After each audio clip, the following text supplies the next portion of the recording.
Welcome back to Rekt Radio, the only place where you get your crypto news with a side of sunshine and a whole lot of, well, coal. Let's just call it a healthy dose of skepticism, Sonny. And right now, the market is serving up a level of euphoric hype that makes me want to build a bunker. It's not hype, Cole. It's validation. This is the moment we've been talking about for years. The institutions aren't just here, they're taking over. Did you see the news about BlackRock's Bitcoin ETF? Their IBIT fund isn't just some niche crypto product anymore. It has officially cracked the top 20 of all ETFs in the entire United States. We're talking about a Bitcoin fund playing in the same league as the giants that track the S&P 500. Oh, hang on a second, Sonny. You say validation, I hear consolidation. This is the opposite of the decentralized dream. One single company, the biggest predator in the financial jungle, is on track to suck up over $100 billion in Bitcoin assets this month. That's not a feature, it's a systemic risk. You've just replaced the Fed with Larry Fink. But Cole, you're missing the point. This is the most powerful endorsement imaginable. BlackRock becoming a top player forces every other major fund on the planet to take notice and get in or risk falling behind. This is the catalyst that pushes Bitcoin to become a primary global reserve asset. It's the flippening of gold happening in real time. This is how you win. Wait, let me jump in here. You don't win by handing the keys to the kingdom over to a Wall Street Leviathan. This isn't their endorsement, it's their takeover. They're not buying Bitcoin because they believe in a cypherpunk revolution. They're buying it to sell a product, to collect fees, and to eventually wield unimaginable influence over the entire market. What happens when BlackRock decides to rebalance, or when they face regulatory pressure? They become the single biggest point of failure. That's just baseless fear-mongering. This is about accessibility and legitimacy. And speaking of major players, it just goes to show you how far ahead of the curve we are. Look at the German government. They sold off 54,000 Bitcoin last year when the price was under $60,000. They thought they were being clever, locking in profits. They left billions of dollars in gains on the table. Billions! It's hilarious! Hilarious? Sonny, that's terrifying. A major G7 nation is actively dumping tens of thousands of Bitcoin onto the market. They don't see it as a long-term asset. They see it as seized contraband to be offloaded for fiat as quickly as possible. This isn't a story about government incompetence. It's a story about government precedent. Exactly. And another thing, their incompetence is our opportunity. They created a dip that real believers, the long-term hodlers, got to buy up. It was a transfer of assets from a weak-handed, short-sighted government to the strong hands of the people. I love it. It reinforces the entire thesis. You're delusional. That sale set a blueprint for every other government in the world. What do you think happens when the U.S. government finally decides to dump the hundreds of thousands of coins they've seized over the years? It won't be a dip you can buy. It'll be a crater. This German sale was a warning shot, and you're celebrating it like it's a fireworks display. This is precisely the kind of thing that could trigger the bull trap everyone is starting to worry about. A bull trap? Oh, you've been reading those fear-mongering headlines again, haven't you? Let me guess. Don't get trapped. Cole, that's just noise designed to shake people out before the next explosive move up. They want you to sell. They want you to be scared. Yes, don't get trapped. For once, the headlines are giving people sound advice. Analysts are looking at the structure of this market, at the government selling, at the insane leverage, and they're warning that this could all be a giant trap. They're talking about a potential plunge, a massive correction that would wipe out all the recent tourists.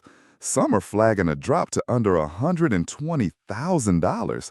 That's not just a dip, that's a bloodbath. A dip to $118,000 would be the single greatest buying opportunity in the history of finance. I would be backing up the truck. That's not a trap, it's a launchpad. You see a plunge, I see a discount. It's the last chance to get on the rocket. It's the last plank to walk before you fall into the shark-infested water. You have this unshakable blind faith. I am tired of the hypotheticals. I'm tired of your optimism. Let's look at the only thing that cuts through the noise. Let's go to the oracle. Fire up the TradingView charts. Let's see what the market really thinks about your rocket ship. With pleasure. Nothing would make me happier than to show you what pure, unadulterated conviction looks like on a chart. Okay, I'm pulling up the BTC USD technicals. Let's start with the one-day chart. The snapshot of the current mood, the chart that reflects all the greed and fear of the traders. The summary is a strong buy. A strong buy, not neutral, not a weak buy, a strong buy, vindicated. The daily traders, the ones you claim are the most jittery, are all in. The momentum is undeniable. What do you say to that? I say this is the most terrifying signal yet. This is much worse than a sell signal. A strong buy on the daily time frame after the run we've had isn't a sign of health, it's a sign of a terminal fever. It means every last drop of short-term speculative energy has been deployed. There are no more buyers left to push it higher. This is the definition of peak euphoria, the moment right before the lights go out. You are an absolute master of spinning gold into lead. It's a sign of overwhelming strength. But fine, you think the daily chart is too hot. Let's zoom out. Show me the 1 week chart, the investor's time frame. Fine, let's see what the slightly less manic weekly chart says. The 1 week summary is a buy. Not strong, just a plain buy. Still a buy. The conviction is there, week after week. It's a steady, powerful trend. The weekly investors are holding the line, building a strong foundation. This is beautiful. It's a divergence. The daily chart is screaming with manic energy, while the weekly chart is just sort of coasting. It shows the sugar rush is a short-term phenomenon. But I know this won't be enough for you. We have to finish this.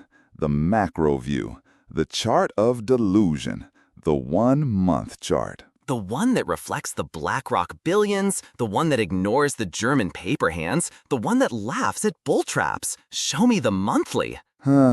Pulling up the 1 month chart, the chart that reflects a market completely detached from reality. The summary is, what a shock, a strong buy. A perfect, flawless wall of green, every indicator flashing bright, greedy green. There, bask in it. That is the final word. That is the truth. You cannot fight the macro trend. You cannot fight a monthly strong buy signal.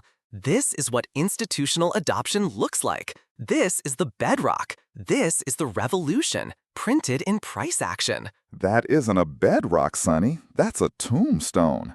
A perfect monthly strong buy combined with a fever dream strong buy on the daily is the single most dangerous combination in technical analysis.